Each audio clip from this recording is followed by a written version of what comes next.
Today I'm going to walk you through how to install your own peel and stick tiles.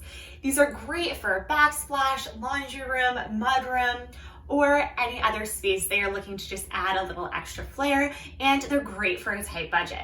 I'm Danielle of the Split Arrow Farm, and welcome to our channel.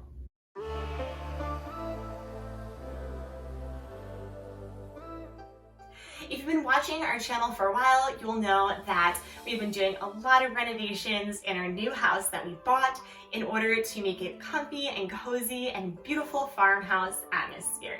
A lot of our items that we've been doing have been on a tight budget, so we can really take our cash flow and expand it out into our farm and making sure that the land is ready for livestock and gardening come the spring. But inside, I really wanted to add some extra flair into our kitchen. I'll put up a little picture of what it looked like before. Honestly, truly sad, and we've been doing so much work to make it beautiful by adding some butcher block counters as well as painting the cabinets, and we're really excited to be adding this final touch of the subway backsplash. Now, without any experience on tiling, we knew that we would need an easier DIY solution. I looked into a few different peel and stick tile options, and dip was the best. Let me get into why I loved dip so much. I found that they came in really nice sheets. They had a great thickness, but they also had the grout movement, and it was just really easy to work with. It has a thin layer of adhesive on the back, so you can really just stick and go and not have to worry. Now in our kitchen, we did have a really heavy textured wall. We tried to sand it down and it just was not working. So I did use some liquid nails in order to really make sure that this adheses to the wall, and we've had really great success. We've had the tiles up for a few weeks now, and I found that they have really stood up through all the weather, cooking, and they're really easy and durable. So without further ado, let's talk about all the supplies that you're gonna need, and let's get to the process. First off, you're gonna be wanting to get your peel and stick tiles.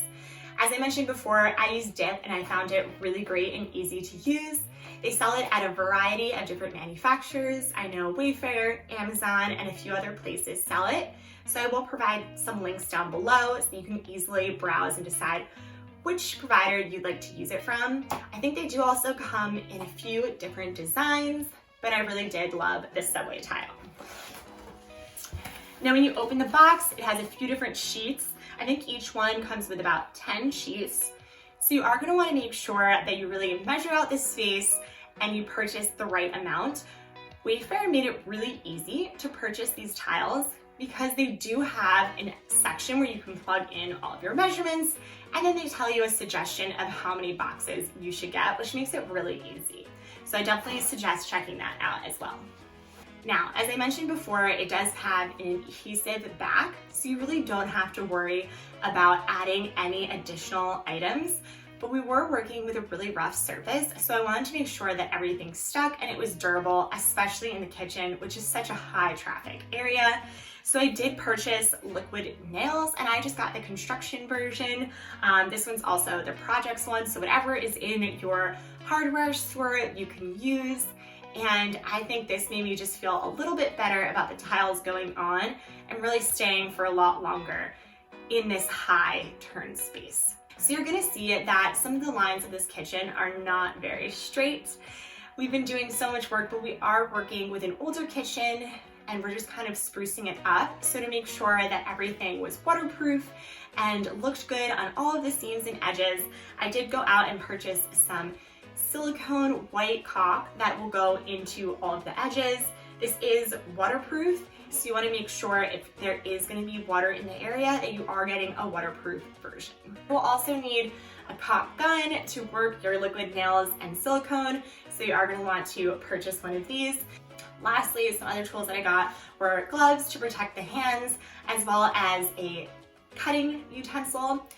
Dip does suggest that you either use razor blades or a tin trimmer. So I actually got the tin trimmer and I've had really great success with this. I found that the razor blades weren't really working for me, so I definitely suggest using the tin trimmer because it really gets the job done. You might also want a ruler, straight edge, and marker or pencil to mark the tiles of where you're going to want to make all of the cuts. But without further ado, let's get into our step-by-step guide of how to apply peel and stick tiles. Now let's get to the process. Once you have the tiles, you're going to peel away the backing. This will reveal the sticky side of the tile. If you have a flat surface, you can go ahead and put that straight onto the walls, or you can add some additional adhesion of the liquid nails. I just applied an outside layer and then an X or any design in the center to make sure that there was liquid nails throughout the entire piece. You're then going to want to start on a side, an edge, or a corner so that you have a straight edge that you can work from, and then just work away from there. So I just started to apply it and it gets so easy. Now, for any light plugs, you're going to want to make sure to remove any of the faces, and you'll come in, remove any of the pieces of tile that were there, and you'll just cut out those individual tiles. So here I just measured them out, and then you're going to start clipping. Now, some notes on clipping. If you're just doing the short side of the tile, you can do one clip. If you are doing long ways, like here, then you're going to want to go one way and then the other way and meet halfway in the middle. And this will help to make sure that there aren't any cracking of the tiles, because I did have that happen a few times. Once you've gotten the tiles going, it's going to be really easy to just quickly move fast along the way. And as you can see here, I just kind of did individual tiles. And then once everything was dry, you can move on to the final step, which is applying this silicone. And I did this on any edges that you could clearly see any of the ragged clips or anywhere that there was water. Once you applied the silicone, you would just come back with a finger or wet cloth to pick up any extra and just make it look nice and beautiful again, doing any cleanup. Here's the original kitchen, and you can see that the tiles did an amazing job. These peel and stick tiles really transform your kitchen. They're so easy to use, they're affordable and amazing.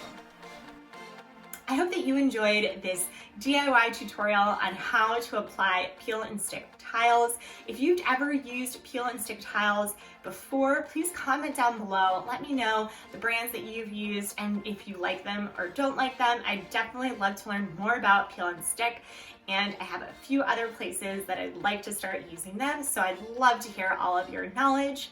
If you like this video, please give it a thumbs up, as it does support my channel, and subscribe, as I do post new videos every Sunday, and I'd love to have you guys along on the journey. Bye.